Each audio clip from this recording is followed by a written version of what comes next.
আকাশবাণী খবর পড়ছি চঞ্চল ভট্টাচার্য। প্রথমে বিশেষ বিশেষ খবর। প্রধানমন্ত্রী একদিনের সফরে আজ মুম্বাই যাচ্ছেন। সফরকালে তিনি 2টি যুদ্ধজাহাজ ও একটি সাবমেরিন জাতির উদ্দেশ্যে উৎসর্গ করবেন। কেন্দ্রীয় শিল্প ও বাণিজ্য মন্ত্রী বলেছেন, 10টি মূল নীতির ওপর ভিত্তি করে গত 10 বছরে সুপ্রশাসন নিশ্চিত করা হয়েছে। দিল্লি বিধানসভা নির্বাচনের জন্য কংগ্রেস তৃতীয় তালিকা প্রকাশ করেছে। সিঙ্গাপুরের রাষ্ট্রপতি থারমান শামুগারাতন ভারতে 5 দিনের রাষ্ট্রীয় সফরে গতরাতে নতুন দিল্লি পৌঁছেছেন। প্রয়াগরাজের মহাকুম্ভে 3,50,00,000-এরও বেশি পুণ্যার্থী গতকাল মকর সংক্রান্তির অমৃত স্নান করেছেন। পশ্চিমবঙ্গের গঙ্গাসাগরে আজ চলেছে পুণ্য স্নান। মহিলাদের একদিনের আন্তর্জাতিক ক্রিকেটের তৃতীয় ও চূড়ান্ত ম্যাচে ভারত আজ আয়ারল্যান্ডের মুখোমুখি হবে। আসছি বিস্তারিত খবরে। প্রধানমন্ত্রী নরেন্দ্র মোদী একদিনের সফরে আজ মুম্বাই যাচ্ছেন। সফরকালে তিনি 2টি যুদ্ধজাহাজ ও একটি সাবমেরিন জাতির উদ্দেশ্যে উৎসর্গ করবেন। আইএনএস সুরাট এবং আইএনএস নীলগিরি এই রণতরী এবং সাবমেরিন আইএনএস বক্সিরকে মুম্বাইয়ের নেভাল ডক ইয়ার্ড থেকে জলে ছাড়বেন শ্রী মোদী। এই প্রথম ভারতীয় নৌবাহিনীর 3টি জলযান একই সঙ্গে অন্তর্ভুক্ত হতে চলেছে। আকাশবাণীর সংবাদদাতা জানাচ্ছেন, আইএনএস সুরাট যুদ্ধজাহাজ P-15B গাইডেড মিসাইল ডেস্ট্রয়েড প্রজেক্টের চতুর্থ এবং চূড়ান্ত জাহাজ। দেশে এই ধরনের অত্যাধুনিক জাহাজের মধ্যে প্রথম সারিতে রয়েছে এটি। অন্যদিকে আইএনএস নীলগিরি হল P-17A স্টেলথ ফ্রিগেট প্রকল্পের প্রথম জাহাজ। এছাড়া আইএনএস বক্সির P-75 স্করপিয়ন প্রজেক্টের ষষ্ঠ ও চূড়ান্ত সাবমেরিন। নৌবাহিনী সূত্রে জানানো হয়েছে, সম্পূর্ণ দেশীয় প্রযুক্তিতে তৈরি এই 3টি জলযান সামুদ্রিক নিরাপত্তার ক্ষেত্রে গুরুত্বপূর্ণ ভূমিকা পালন করবে এবং দেশ প্রতিরক্ষা ক্ষেত্রে আরও আত্মনির্ভর হয়ে উঠবে। প্রধানমন্ত্রী আজ নভি মুম্বাইয়ের খারঘারে শ্রী শ্রী রাধামোহন মোহনজির মন্দির উদ্বোধন করবেন। 9 একর জমিতে গড়ে ওঠা ইসকনের এই প্রকল্পে বৈদিক শিক্ষা কেন্দ্র, সংগ্রহশালা, প্রেক্ষাগৃহ এবং উপশম কেন্দ্র থাকবে। বৈদিক শিক্ষার মধ্য দিয়ে শান্তি, সম্প্রীতি এবং বিশ্ব ভ্রাতৃত্বের প্রসার ঘটানোই এই মন্দিরের মূল উদ্দেশ্য। কেন্দ্রীয় শিল্প ও বাণিজ্য মন্ত্রী প্রবীণ বিজেপি নেতা পীযূষ গোয়েল বলেছেন, 10টি মূল নীতির ওপর ভিত্তি করে গত 10 বছরে সুপ্রশাসন নিশ্চিত করা হয়েছে। চেন্নাইয়ে এক অনুষ্ঠানে তিনি বলেন, প্রধানমন্ত্রী নরেন্দ্র মোদীর নেতৃত্বাধীন সরকার বিভিন্ন সমস্যার মূল কারণ বিশ্লেষণ করে নানা সিদ্ধান্ত গ্রহণ করার ক্ষেত্রে আইন এবং স্বচ্ছতা মেনে চলা, সেই সিদ্ধান্তগুলি নির্দিষ্ট সময়ে যাতে বাস্তবায়িত হয় তা নিশ্চিত করা হয়। এছাড়াও প্রযুক্তির ব্যবহার, উদ্ভাবনী পদ্ধতিতে বিভিন্ন প্রকল্পে ব্যয় এবং সংশ্লিষ্ট সব পক্ষকে সঙ্গে নিয়ে কাজ করা হয়ে থাকে। শ্রী গোয়েল বলেন, নতুন দিল্লির ভারত মণ্ডপমে 27 ফুট উচ্চতার নটরাজের মূর্তিটি সমৃদ্ধ তামিল ঐতিহ্যের প্রতিফলন। অনুষ্ঠানে খাদ্য, বস্ত্র, আশ্রয়, শিক্ষা, স্বাস্থ্যক্ষেত্রে ডিজিটাল সংযোগ, রান্নার গ্যাস যথাযথভাবে জ্বালানির ব্যবহারের মতো বিভিন্ন ক্ষেত্রে সরকারের সাফল্যের খতিয়ান তিনি তুলে ধরেন। এর ফলে সুস্থায়ী উন্নয়নের দিকে দেশ দ্রুতগতিতে এগিয়ে চলেছে।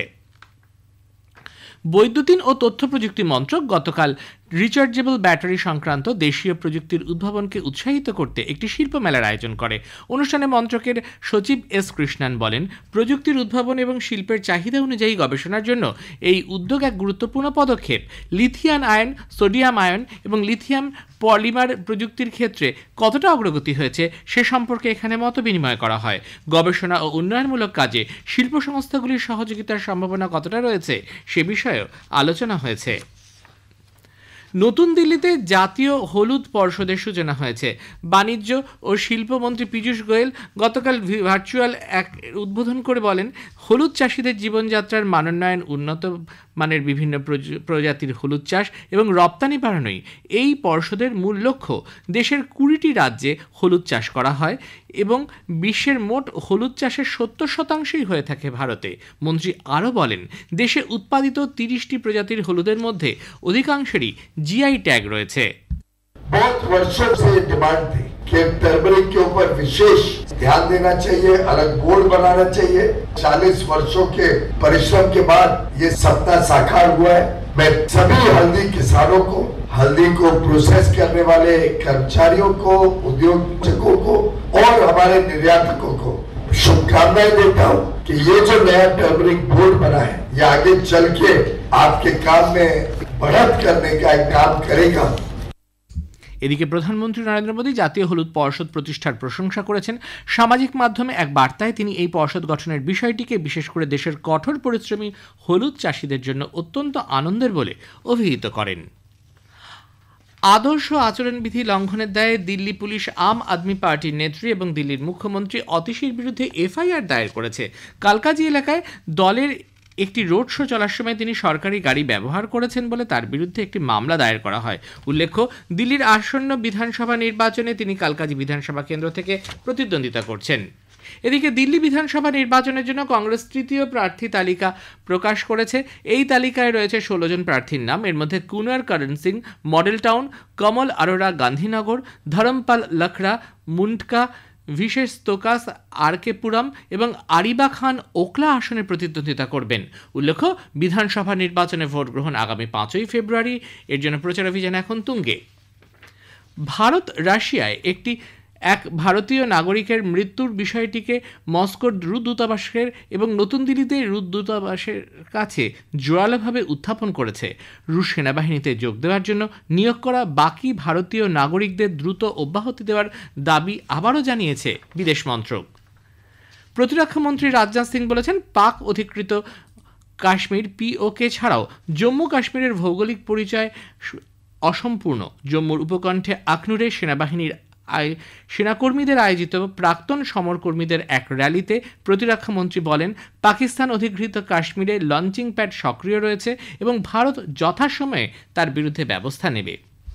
अवैध घुसपैठ और आतंकवाद को हवा देने का काम 1965 के जमाने से लगातार हमारा पड़ोसी देश करता चला आ रहा है, लेकिन उनकी मुराद न पूरी हुई है और न कभी भी वह पूरी होने पाएगी, यह मैं पूरे विश्वास के साथ कह सकता हूं। न तो 1965 में यहाँ के लोगों ने पाकिस्तान का साथ दिया, न ही आतंकवाद के इस दौर में साथ दिया।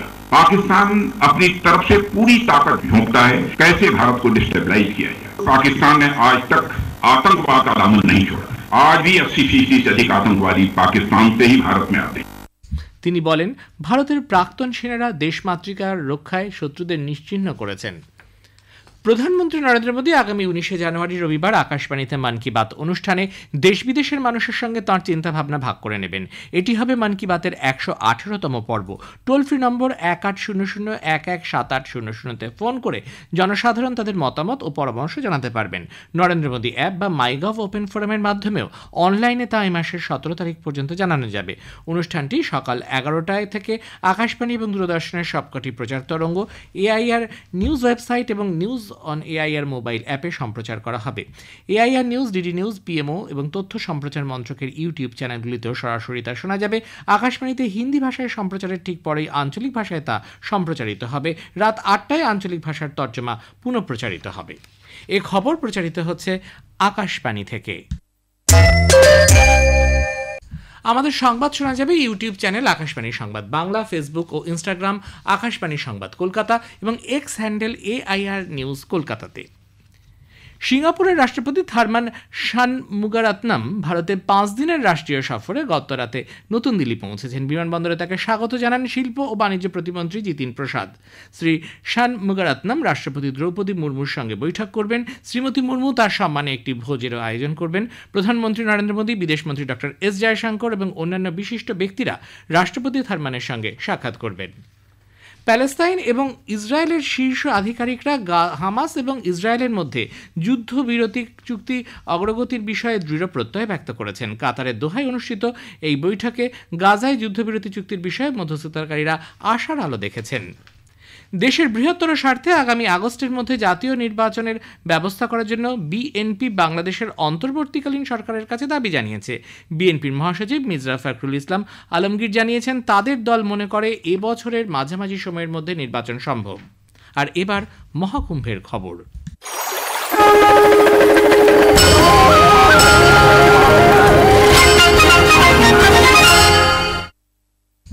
প্রয়াগরাজের মহাকুম্ভে ত্রিবেণী সঙ্গমে গতকাল যথাযথ ধর্মীয় মর্যাদা ও উদ্দীপনায় 3,50,00,000-এরও বেশি ভক্ত ও তীর্থযাত্রী মকর সংক্রান্তির অমৃত স্নান করেছেন। আমাদের সংবাদদাতা জানিয়েছেন, বিপুল এই আয়োজনে বিভিন্ন ভাষাভাষী মানুষের সুবিধার্থে বৈদ্যুতিন ও তথ্য প্রযুক্তি মন্ত্রক বহুভাষিক ভাষিণীর মাধ্যমে কারিগরি সহায়তার ব্যবস্থা করেছে। উত্তরপ্রদেশ পুলিশ 112 আপৎকালীন হেল্পলাইনের মাধ্যমে ভক্তদের নানা সমস্যার সমাধান করতে ভাষিণী মোবাইল অ্যাপের সহায়তা নিচ্ছে।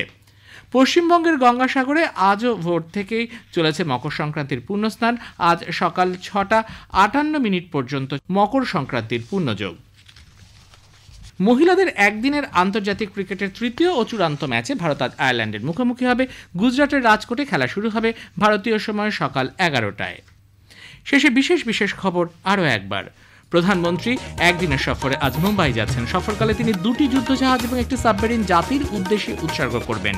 কেন্দ্রীয় শিল্প ও বাণিজ্য মন্ত্রী বলেছেন, 10টি মূলনীতির উপর ভিত্তি করে গত 10 বছরে সুপ্রশাসন নিশ্চিত করা হয়েছে। খবর শেষ হলো। পরের খবর 7:25